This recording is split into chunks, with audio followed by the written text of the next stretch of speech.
Қыздар, біз бүгін сіздермен осындай сочниктер дайындаймыз. Каналға жазылып, лайк басуды ұмытпаңыздар. Алдымен таза ыдысымызға жұмыртқамызды салып, венчикпен жақсылап араластырып аламыз. Одан соң оған қантымызды, қаймағымызды және де алдын ала ерітілген сары майымызды салып, араластыра отырып,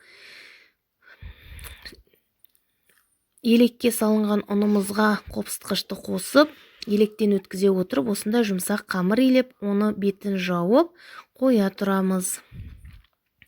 Енді осы аралықта салмасын дайындаймыз. Салмасына сүзбенің қандай пайыз болса да өз еріктеріңіз.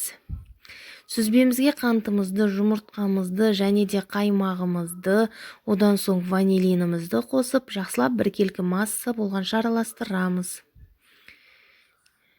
Енді дайын қамырымызды алып, оны бөліктерге бөліп,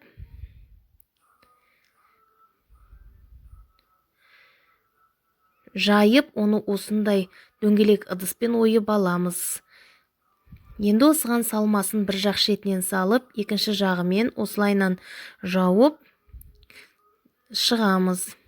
Пергамент қағазы төселген формамызға салып 180 градуста пісіріп аламыз. Ас болсын барлықтарыңызға.